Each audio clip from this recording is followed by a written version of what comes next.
ખટાવ, કિલ્લું ખટાવ. તમને ખબર છે તેઓ કેવી રીતના શિયા થયા હતા? મુલ્લા કાદર હુસૈન જે કિતાબ લખેલ હતા ચિરાગ હિદાયત, એ કિતાબને વાંચીને તેઓના દિલમાં નૂર ઈમાન રોશન થયું હતું અને તેઓને હિદાયત હાસિલ થઈ અને તેઓ શિયા નાશક થઈ ગયા.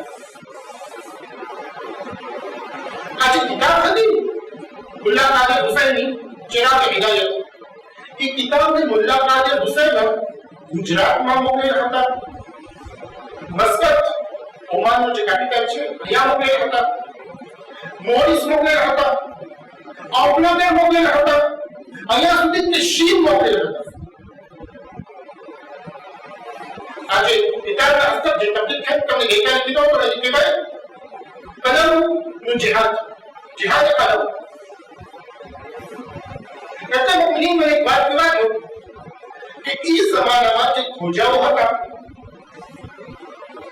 એમાંથી જો એક ખોજા એને કિતાબ વાંચવું ગમતું હતું, એને કિતાબ વાંચવું પસંદ હતું, તો શાયદ આ આદતના લીધે તેઓ હિદાયત હાસિલ કરેલ હશે શાયદ.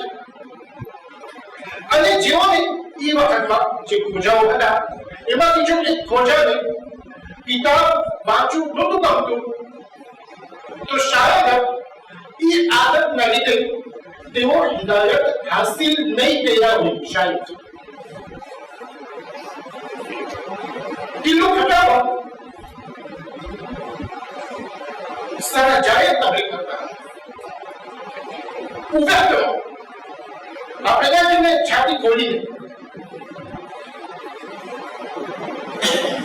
અને તેઓ મુલ્લા કાદરમાં એક બહુ ખાસ શાગિર્દ હતા અને એક સ્પેશિયલ મુલ્લા કાદર. આ માટે કિલ્લો ખટાવ ઉપર ઘણા હુમલાઓ થયા હતા. કોક ફેરેનો હાથ તૂટી ગયો હતો, કોક ફેરેના પગ તૂટી ગયા હતા. 1878માં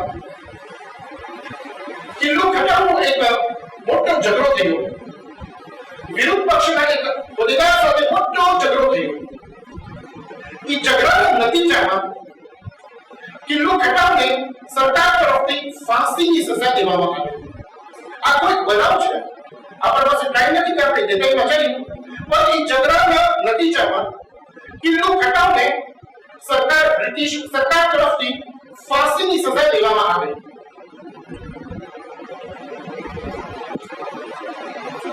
એની પહેલા તેને ફાંસીની સજા કે કચ્છથી કિલ્લો ખટાવના પોપડા આવે છે મુલાકાત, અને તેઓ એકદમ રોતા હોય છે. તો કિલ્લો ખટાવ તેઓને કહે છે કે બાબા શું કામ તમે રો છો? તમારા પાસે આટલા તો દીકરાઓ છે, એમાંથી જો એક દીકરો ખુદાની રાહમાં પોતાની જાન દઈ દે તો એના કરતા વધારે તમને શું ખબર છે? સફળ ઇખ્તિયાર કરો અને કોઈ દિવસ તમે ખુદાની કિતાબથી મોઢું ન ફેરવો. કિલ્લો ખટાવના ભાઈ મંજી ખટાવ તેઓએ પણ કિલ્લો ખટાવની મુલાકાતે આવે છે અને તેઓએ પણ કિલ્લો ખટાવ કહે છે કે ભાઈ ખબરદાર, ઇસ્લામ અને નમાઝથી તમે કોઈ દિવસ મોઢું ન ફેરવજો, કેમ કે આ બે ચીજ માટે હું મારી જાન દઈ દઉં છું. મુલ્લા કાદર હુસૈન પણ કિલ્લો ખટાવની મુલાકાતે આવે છે અને તેઓને પણ કિલ્લો ખટાવ કહે છે કે મુલ્લા સાહેબ મારા દોસ્તોને કહેજો, મારા સલામ મોકલજો અને તેઓને કહેજો કે હવે તેઓને નમાઝ પઢવા માટે કોઈ નહીં રોકે, ભલે પછી તેઓ રસ્તાના વચમાં નમાઝ પઢતા હશે તોય પણ. જ્યારે કિલ્લો ખટાવને પોતાની તરફ લઈ જવામાં આવે છે કે ફાંસીની સજા હતી તો થોડી આપણે લટકાવી એને કહેવાય પોટોસ. જ્યારે તેઓને પોટોસ તરફ લઈ જતા હતા અને જ્યારે તેઓ દોડીને સામે આવ્યા તો મજબાને મુખાતિબ થઈને તેઓ કહે છે કે ભાઈઓ, ગવાહ અને જો તમે કે ખુદાના દીનના ખાतिर હું મારી જાન આપું છું, પૈસા માટે ના. અને પછી તેઓ શહાદત કરે છે અને ખુદ પોતે તેઓના હાથેથી દોડીને પોતાના ગરદનમાં રાખે છે અને બસ એક છેલ્લી સદા તેઓ બલંદ કરે છે. કઈ સદા? યા હુસૈન મજલૂમ. દોની હરકત પણ આવે છે, કેટલો ખંડાઓનું ગળું દબાઈ જાય છે, તેમનું શ્વાસ બંધ થઈ જાય છે, તેઓનું જીવ નીકળી જાય છે અને તેઓ શહીદ થઈ જાય છે. ત્યારે તેઓ 26 વર્ષના હતા.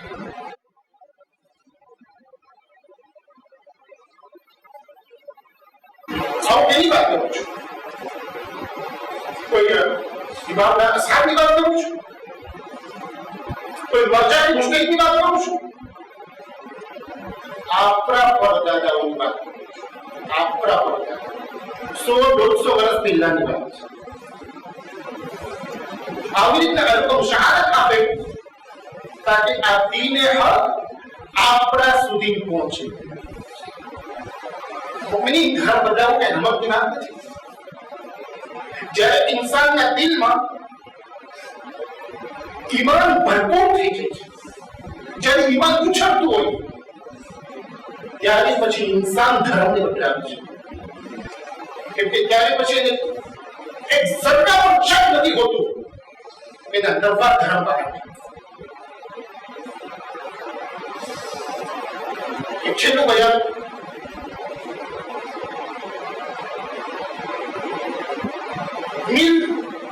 dans les années 1870, voyons comme les dates des village. Dans les années 1870, મુસ્લિમોમાં આપણી કોજા શિયા ઇન્ટરનેશનલ મસ્જિદ ઊભી થઈ ગઈ હતી.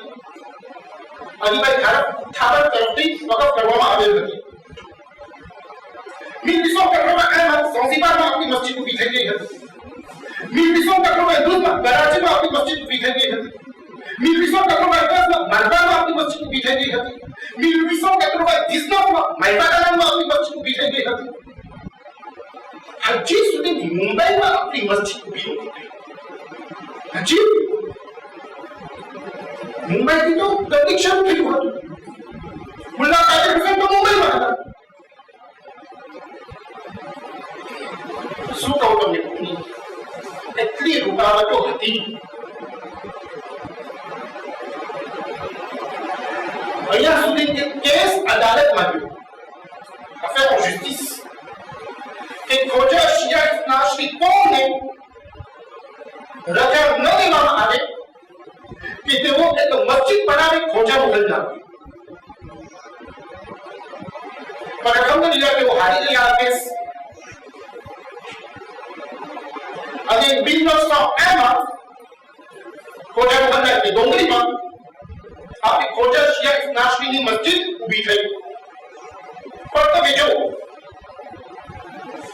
એ જ સાલમાં 1901માં 4 ખોજા શિયા ઇસ્લામની ઉપર એવો દહેશતગર્દ હુમલો થયો કે એમાંથી 2 ખોજાઓ ખરાબ રીતે જખમી થયા અને 2 ખોજાઓ એવા કેમે શહીદ થઈ ગયા. શહીદ ખરજી અલ્લાહ અને શહીદ લાલજી સાજન. આજે દીને હક છે. આ દીન કુફામાં રંગીન થયું હતું ઇમામ અલીના ખૂનથી. આ દીન કરબલામાં રંગીન થયું હતું, અવકાશી થયું હતું ઇમામ હુસૈનના ખૂનથી આ જ દીનની પ્રચાર માટે, આ જ દીનને ફેલાવવા માટે, આ જ દીનના તબલીગ માટે આપણા પરદાદાઓનું ખૂન પણ ગુનાહનું છે. આ વાતને આપણે ભૂલી ન જાય તો પછી આપણે સમજમાં આવશે કે કઈ ખતરનાક સંજોગના અંદરમાં આ દિન આપણા સુધી પહોંચેલ છે.